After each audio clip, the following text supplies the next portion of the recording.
तो नमस्ते प्यारे साथियों, आप सब कैसे हैं। मैं उम्मीद करता हूं कि आप सब अच्छे होंगे और अच्छे से पढ़ाई भी कर रहे होंगे। तो आज के इस वाले लेक्चर में आपका जो है 5 मार्क्स कन्फर्म होने वाला है।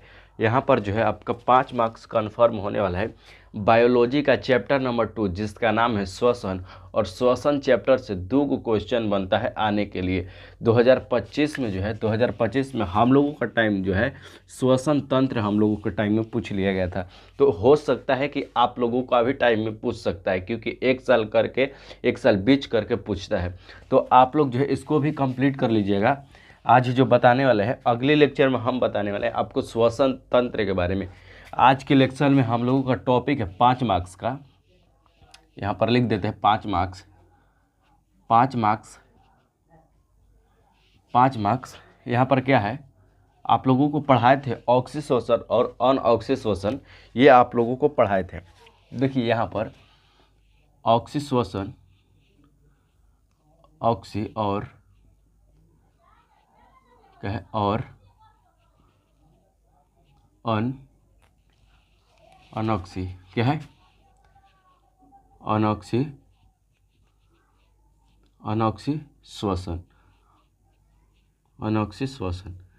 क्या है, ऑक्सी और अनऑक्सीश्वसन में अंतर, ऑक्सी और अनऑक्सीश्वसन में अंतर। इसको जो है आज हम लोग पढ़ने वाला है और ये जो है 5 मार्क्स में आपका कंप्लीट होने वाला है। तो ये 5 मार्क्स का पूछा जाता है। अगर आप इसे कंप्लीट कर लेते हैं तो आपको जो है 5 मार्क्स मिल जाएगा। ठीक है, तो देखिए कैसे लिखना है। अंतर आप लोगों को लिखना है तो 2 प्रकार से अंतर लिखा जाता है। एक तो है जो बीच में लाइन करके इधर श्वसन ऑक्सीश्वसन लिखेंगे और इधर अनऑक्सीश्वसन लिखेंगे। एक तो होता है इस प्रकार से कि ऑक्सीश्वसन सबसे पहले लिखेंगे, ऑक्सीश्वसन, तब नीचे क्या लिखेंगे, उसका अंतर लिखेंगे। अब नीचे से 1 नंबर दे के अंतर इसका लिखेंगे। सबसे बेस्ट लगता है हमें ये वाला, बेस्ट सबसे लगता है। और ये भी सही रहता है बीच में लाइन करके और दोनों तरफ से पेज मोड़कर। तो चलिए दोनों तरफ लिखते हैं हम लोग। यहाँ पर एक तरफ हम ऑक्सीश्वसन लिख देते हैं और एक तरफ अनऑक्सीश्वसन लिख देते हैं। अनऑक्सी क्या है, अनऑक्सी बहुत गर्मी है भाई। अनऑक्सीश्वसन क्या है, ऑक्सी और अनऑक्सीश्वसन। देखिए सबसे पहला नंबर पॉइंट का है, सबसे पहला नंबर इसमें पॉइंट हम लोग लिखेंगे, लिखिएगा इसमें अवायवीय श्वसन, इसे अवायवीय श्वसन भी कहा जाता है। देखिएगा अभी इसको भी हम बताए थे, अवायवीय और क्या है, अवायवीय और वायवीय हम बताए थे। ठीक है, तो यहाँ पर इसे कहा जाता है क्या, वायवीय श्वसन। इसे क्या कहा जाता है, अवायवीय श्वसन। तो लिखेंगे, पहले लिखेंगे कि यह ऑक्सीजन की उपस्थिति में संपन्न होता है। तो चलिए अब हम लोग समझेंगे ऑक्सीश्वसन और अनऑक्सीश्वसन। तो देखिए ऑक्सीश्वसन क्या है, 1 मिनट। देखिए ऑक्सीश्वसन में हम लोग क्या लिखेंगे, अंतर में सबसे छोटा डिफिनेशन लिखेंगे यहाँ पर। देखिए इसे जो है ना, ऑक्सीश्वसन को वायवीय श्वसन भी कहा जाता है। क्या कहा जाता है, वायवीय श्वसन भी कहा जाता है। तो यहाँ पर लिखेंगे इसे वायवीय श्वसन भी कहते हैं। इसे वायवीय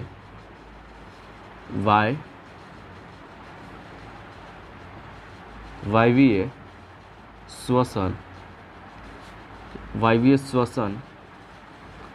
भी कहा जाता है,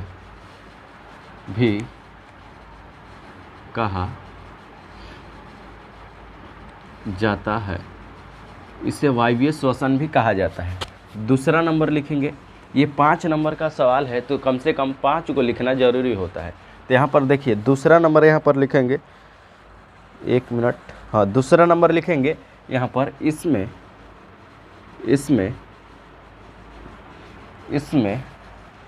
विशाल जीव भाग लेते हैं। क्या लेते हैं, इसमें विशाल जीव भाग लेते हैं। क्या इसमें जो है विशाल जीव भाग लेते हैं। देखिए क्या होता है, इसमें जो विशाल जीव भाग लेते हैं, यहाँ पर भी लिखेंगे हम लोग, एक ही तरफ नहीं लिखेंगे, दोनों तरफ लिखते चलेंगे। तो यहाँ पर फर्स्ट नंबर दीजिएगा, इधर भी। और इसमें क्या है, इसे वायवीय श्वसन कहा जाता है। क्या कहा जाता है? इसे वायवीय श्वसन कहा जाता है। तो उधर उस प्लाटी लिखेंगे, इसका जस्ट अपोजिट लिखेंगे, उल्टा लिखेंगे। इसे वायवीय श्वसन कहा जाता है, तो इसे क्या कहा जाता है? अवायवीय श्वसन कहा जाता है। अनऑक्सी श्वसन को अवायवीय श्वसन कहा जाता है। तो यहाँ पर लिखेंगे इसे अवायवीय अवायवीय अवायवीय श्वसन श्वसन अवायवीय श्वसन कहते हैं। इसे क्या कहते हैं? इसे अवायवीय श्वसन कहते हैं। और दूसरा नंबर में हम लोग लिखेंगे, दूसरा नंबर में क्या लिखे थे हम लोग? इसे क्या, इसमें विशाल जीव भाग लेते हैं। कौन सा जीव लेते हैं? विशाल जीव। तो इसमें लिखेंगे, तो इसमें सूक्ष्म जीव भाग लेते हैं। सूक्ष्म का मतलब क्या होता है उसको भी हम समझा रहे हैं। देखिए, सूक्ष्म का मतलब क्या होता है? सूक्ष्म का मतलब होता है सबसे छोटा, जिसे हम लोग खुली आंखों से नहीं देख सकते। क्या?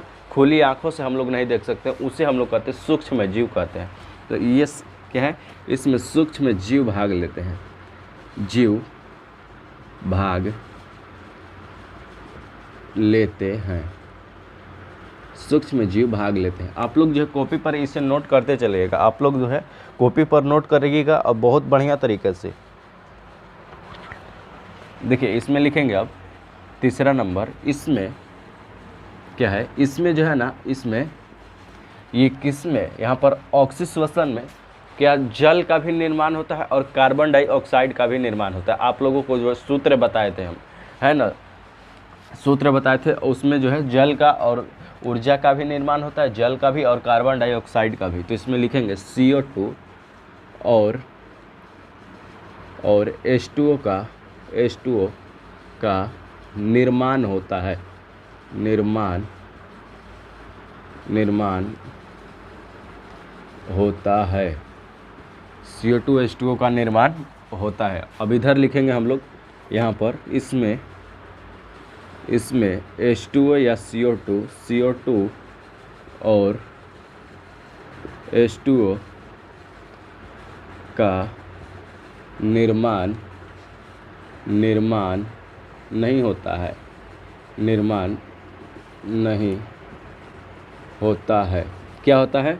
देखिए, इसमें जो है ना, ऑक्सी श्वसन में CO2 और प्लस में H2O का निर्माण होता है। देखिए, यहाँ पर आप लोगों को C6H12O6 आप लोगों का फॉर्मूला बताए थे। जब इसके साथ ऑक्सीजन में ये जाकर मिलता है, जब इसके पास ऑक्सीजन जाता है तो क्या में टूट जाता है? तो ये टूटता क्या में है? H2O में, प्लस में CO2 में टूटता है और प्लस में ऊर्जा में टूटता है। और इसको संतुलित कर देंगे 6 डालकर। ठीक है, तो ये जो है संतुलित हो गया। और देखिए, यहाँ पर यह इसी को लिखे हम, H2O और CO2 को निर्माण करता है। ठीक है, चलिए आगे देखेंगे। 4 नंबर देखेंगे। बोर्डवा हिलने लगा का भाई? चलिए, 4 नंबर क्या है यहाँ पर? तो इसमें 4 नंबर लिखेंगे। इसमें पूर्ण क्या है? इसमें पूर्ण ग्लूकोज का ऑक्सीकरण होता है। इसमें ग्लूकोज का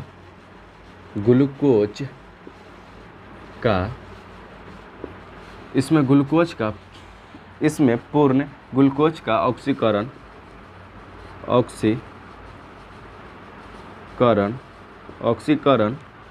होता है। क्या होता है? ऑक्सीकरण होता है। अब इसमें लिखेंगे, इसमें आप क्या लिखेंगे? इसमें क्या लिखेंगे अब हम लोग? यहाँ पर लिखेंगे, इसमें ग्लूकोज का पूर्ण ऑक्सीकरण नहीं होता। जस्ट इसी को लिखना है, अपोजिट लिखना है। ठीक है, इसमें पूर्ण ग्लूकोज का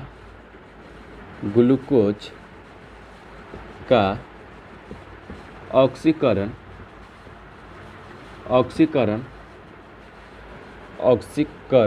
नहीं होता है। क्या नहीं होता है? इसमें जो है ग्लूकोज का ऑक्सीकरण नहीं होता है। अब आगे देखेंगे, यहाँ पर आगे क्या है? 5वां नंबर लिखेंगे। 5वां नंबर क्या लिखेंगे यहाँ पर? 5वां नंबर में लिखेंगे, इसमें जो है आप लोगों को ATP बताए थे। तो ATP का फुल फॉर्म क्या होता है? तो एडिनोसिन ट्राइफॉस्फेट होता है। ठीक है, आप लोगों को बताए थे हम इसका फार्मूला। और ये जो है मापने की होता है, ऊर्जा के किससे मापा जाता है, तो एटीपी के माध्यम से मापा जाता है, तो उसी को कहते हैं एटीपी, है ना। और इसका फार्मूला आप लोगों को बता दिए। तो इसमें कितना एटीपी का निर्माण होता है, ऑक्सीकरण में जब देखिएगा यहाँ पर तो क्या होता है 38 एटीपी का निर्माण होता है। तो इसमें लिखेंगे, इसमें ज़्यादा नहीं लिखेंगे, 5 को लिखेंगे, ऐसे तो है 6-7 को यहाँ पर। इसमें 38 एटीपी का निर्माण होता है। क्या होता है, इसमें जो है 38 एटीपी का निर्माण होता है। और इसमें क्या है, इसमें कितना देखिएगा, ऑन ऑक्सीशोषण में कितने एटीपी का निर्माण होता है, तो इसमें जो है 2 गो एटीपी का निर्माण होता है। कितना, 2 गो एटीपी का। तो इसमें लिखेंगे, इसमें केवल इसमें करते चलिए जाइएगा यहाँ पर। इसमें 2 एटीपी का निर्माण होता है। क्या होता है, तो यहाँ पर जो है इसमें 2 एटीपी का निर्माण होता है। बोलिए इतना तक आपको समझ में आया कि नहीं है।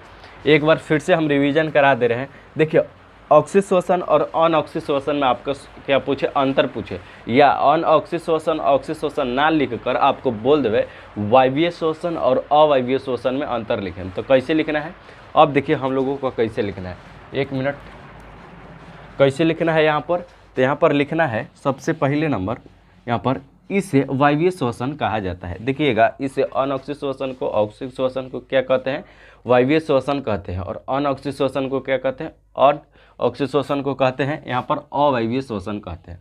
तो देखिए अब ये दूसरा नंबर क्या है, इसमें विशाल जीव भाग लेते हैं। इसमें जो है बड़ा बड़ा जीव भाग लेते हैं। यहाँ पर इसमें जो है सूक्ष्म जीव भाग लेते हैं। और इसमें जो है H2 और CO2 और H2 का निर्माण होता है, और इसमें नहीं निर्माण होता है ना। इसमें जो है ग्लूकोज का पूर्ण ऑक्सीकरण हो जाता है, और इसमें जो है ग्लूकोज का पूर्ण ऑक्सीकरण नहीं होता है। और इसमें जो है 38 एटीपी का निर्माण होता है, और इसमें जो है 2 गो एटीपी का निर्माण होता है। तो इतना तक आपको समझ में आया कि नहीं है। अगर समझ में आ गया है तो आप जो है लाइक कर दीजिएगा और चैनल को सब्सक्राइब भी कर दीजिएगा। अगर वीडियो को लाइक नहीं किए तो लाइक फटाफट से करके, और वीडियो को अब हम एंड करते हैं। तो ठीक है, तो अगले वीडियो में मिलते हैं। यहाँ पर आपको सिलेबस पढ़ना है तो फुल सिलेबस भी हो रहा है इसका जो है। तो ठीक है, तो अगले वीडियो मिलते हैं, तब तक के लिए जय हिंद।